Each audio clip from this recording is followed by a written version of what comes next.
šiuo metu jūs žiūrite ciklą, kuris susideda ne tik iš 3 darbų, o net iš 5. Ir jis kurtas labai įvairių periodų.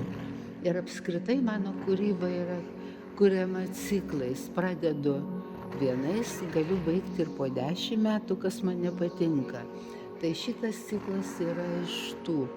Ir tai yra prisilietimas prie daug ko. Visų pirma, tai yra moters tema, kuri yra gana nelengva, prie žemės, taip pat gimdymo tema susirietus kaip kokonas, kai jai yra skaudu labai. Grįžimas gal net į mamos įsčias. Aš kalbu tai, ką aš jutau dirbdama. Ir šiuo metu jis yra kurtas anksčiau, bet šiuo metu, dėl ko jis aktualus man, aš manau ir kitiem, kad vis tiek mes gyvenam tokiam laikotarpį ir vis tiek rišasi su karu.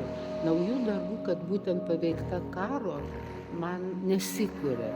Tiesiog tai yra kitaip, bet nuotaika būtent šituose darbuose aš jutu ir gana tokią neramę, kadangi, kaip ir visada, moteris turi atlaikyti viską. Ir vyrų, ir vaikų, ir sūnų netekti, ir dar gimdyti, ir būti stipri. Man šis ciklas yra vienas iš brangiausių. Vadinasi prisilietimas, bet jis nėra tragiškas man.